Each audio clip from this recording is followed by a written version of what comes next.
In this video, let's learn how we could create our very own custom local storage hook. So we have already learned how to create custom hooks in React in the previous video, but now let's make something useful, something which adds functionality to our application. So let's say when we log in a user, the login data of the user, like the username, currently does not persist.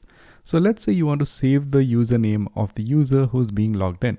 Now there are multiple options to do that. You could either save that particular data into your database, or you could also store that data into your browser's local storage.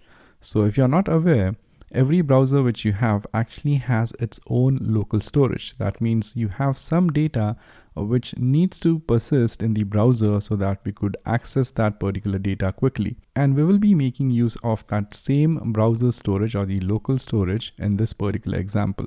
So even before we start creating a hook, let me show you what exactly the local storage looks like. So let's simply open up the developer console on Chrome. And if you go to the console here, and if you simply type in local storage and hit enter, you actually get an object. And currently, as in my case, there's nothing stored in the local storage. I do not get anything up over here. Now, if you want to go ahead and save something into this particular local storage, you simply have to say local storage dot, and then use a method called as setItem. So if I say local storage dot setItem, and to this method, you need to pass in a key and a value pair. So let's say in here, I want to store some message like, oops, I actually made a mistake here. So let's say in here, I want to store a message like hello world, then I could save that in the key value pair. So over here, I could say message, which is our key. And then I would describe the value of that key as, let's say, hello there. So if I run this, now what happens is, if I take a look at my local storage, as you can see, we have the message stored up over here as a key value pair. Now you're not just limited to storing one key value pair here. You can actually go ahead and save all the data related to your application over here as well. So for example, if let's say you want to save the currency which the user has set, you could actually save that information as well. So in order to save that information, you simply have to say local storage dot use the setItem method. And in here, you just need to mention the key as, let's say, currency, and then give a comma, and let's save the currency as $. So if you run this, now even this would be saved as a key value pair. So if you type in local storage here and hit enter, as you can see now you have two key value pairs stored up over here. Now let's suppose from the local storage, you only want to get the message and you do not want to get the actual currency which is stored in there. So in that case, you could simply say local storage, and instead of using the setItem method, I would now use the getItem method. So I would say getItem, and I just need to specify the key which I want to get. So in this case, let's say I want to get the message. I would say, all right, get me the item whose key is message, and this will give me the actual message which is stored in there, which is hello there. And if I were to get the currency here, I would simply replace the message key with a currency key. So if I hit enter, as you can see, I get a $sign here. So this actually sums up the local storage of a browser. Now let's make use of this local storage in our application. So in this case, we want to design an application in such a way that we want to create a hook, which is called as the useLocalStorage hook. And the job of that hook would be to go inside our local storage and set a particular username of a user who's logged in and persist that information. And whenever we want to go ahead and get the value of the username, it should go inside the browser, inside the local storage, and then fetch that username as well. So we want to create a hook for that. So in order to do that, I'll go back to the code editor here. And first of all, you need to go ahead and create a hooks folder in your application. So go to your React app, go to the source folder, and in there create a folder called as hooks. Now I already have this hooks folder created because I had created in the previous lecture. And we also have one hook here, but we would ignore that. So I'll create a brand new hook here. So let's name this hook as useLocalStorage.js. You could name this hook as anything, but it's actually better to name your hook which kind of matches the job it does. So once you're in there, let me go ahead and create a hook. So I would say export default function use local storage. Now in this particular hook, we want to have two functions. The first function would be to go ahead and set a particular value of the user, and the other function to get value of the user. So whenever we want to set value of a user, what we essentially want to do is we want to take our value from the input field and then pass it over here to the browser storage. So I'll create two functions here. So function set user and then function get user. All right. So once we have defined these two functions, obviously they need to accept the value. So I'll pass in the value parameter up over here for the set user. So this set user function is actually going to get the value from our input field. And once it actually gets this value, we simply have to take this value and save it inside our local storage up over here. And this value is going to be nothing but it's going to be our username. Therefore, I'll say, all right, access the local storage and I want to set the item. So set item is the method which we have already used here. So I would say local storage.set item and set the user key to whatever value which we receive here. Therefore, I'll say value up over here.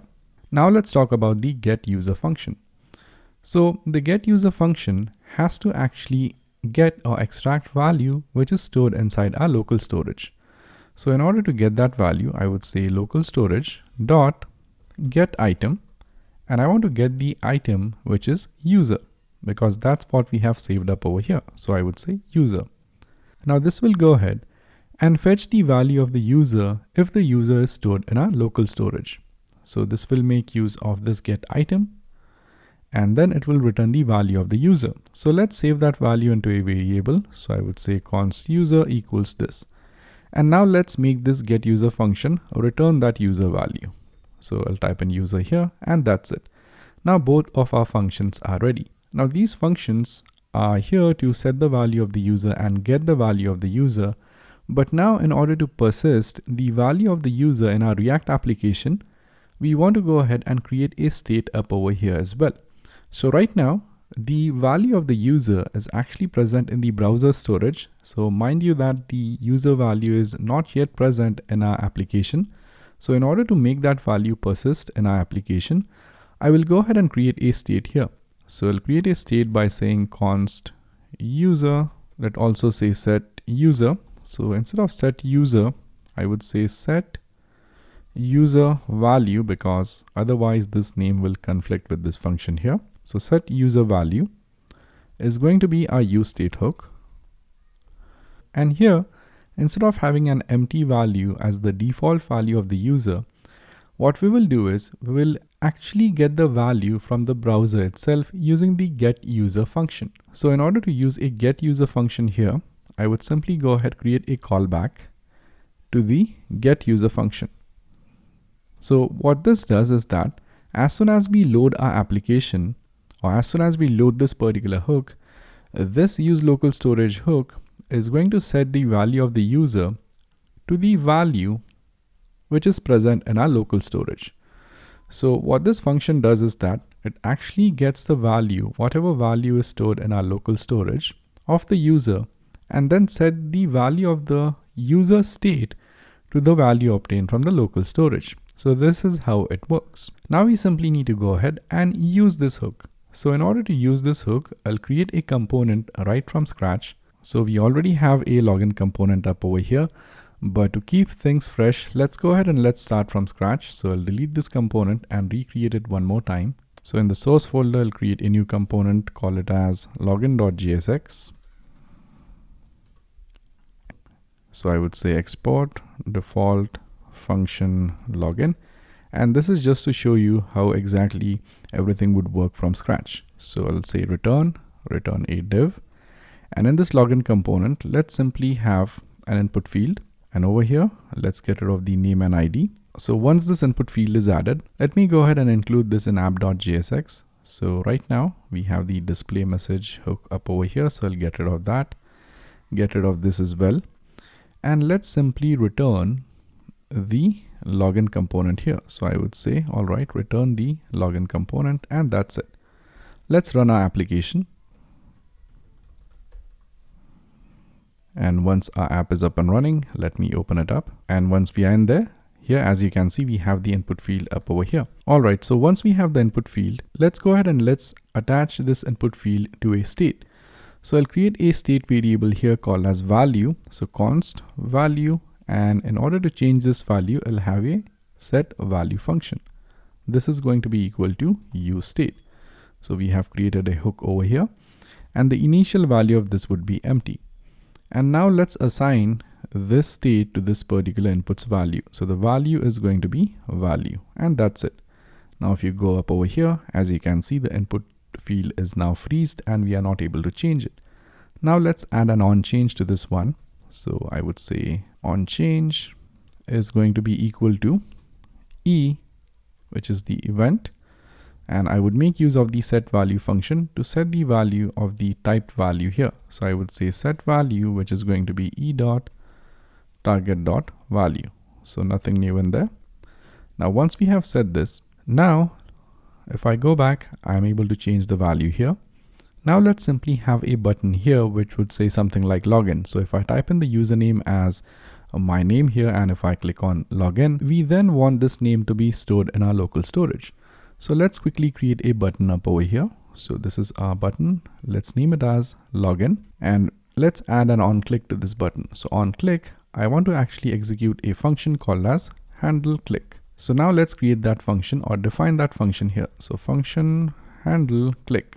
So whenever we actually click the login button, what we essentially want to do is we want to take this name which we have. So this name is actually stored inside the value state here, and then pass this particular name to the local storage. So in order to pass our name or save our name in our local storage, we could now make use of the useLocalStorage hook. So let's make use of that hook up over here. So I would say useLocalStorage. I'll call that hook. And this useLocalStorage hook actually has the setUser function, the getUser function, as well as the user state. So let's make use of the user state as well as the setUser function up over here. So I would say, all right, from this useLocalStorage, I actually want to get two things. So I would say const. So from this, first of all, I want to get the user state. So I would say user, and then I actually want to get the setUser function. So up over here, I would say setUser equals this. Now, once I have the setUser function, when the button is clicked, I simply want to call the setUser function from our useLocalStorage hook. And to this, I actually have to pass in the value of the username. So that value currently is stored in this value variable. So I'll simply pass in that value up over here. And that's it. Now, once I have done this, our hook should work. So if I now go back to the browser here, right now it's giving me an error saying use state is not defined in the useLocalStorage hook. So if I go back here, the use state hook is not defined. So let me import that up over here. So I would copy this line, paste it up over here. As soon as we fix that, hopefully everything should work. And we are again getting an error here which says that the useLocalStorage hook is not a function. Its return value is not iterable. So the reason for this is because we have actually created these two functions up over here, which is the setUser and the getUser functions. But once those functions are defined, we also need to return these functions as well. So over here, I would say, all right, return the, and in this case, as we are only using the setUser because getUser function is being used in this hook internally, so you don't necessarily have to return it. But over here in this hook, we do have to return the user state and the setUser function. That's because we are actually using both of these values here. So over here, I would say return user and the setUser function. And that's it. Once we do that, our error should be fixed. So if I refresh, as you can see, there's no error here. So even before I go ahead and log in as a user, let me first go ahead and clear up the local storage. So I would say local storage.clear. So I first clear the local storage even before saving something in there. So if I say local storage right now, as you can see, there's nothing in there. Now let me go ahead and log in by typing in my name here. So if I say my name and if I click on login, now if I check the local storage, as you can see, in place of user, now my name is actually being stored up over here. And if you type in some other name here, like let's say John, if you log in and if you use the local storage here, as you can see, the name John persists up over here. That means we have now successfully created the useLocalStorage hook, which actually allows us to set the value of the user. So using this function, we are actually setting the value of the user up over here. And we also have the getUser function in there as well, which we have not used till now, which we are going to use in the next lecture. So using this function, you could now go ahead and get the logged in user in any one of the components which you have up over here. So that's it for this lecture, and I hope you were able to understand how to create our own useLocalStorage hook in React.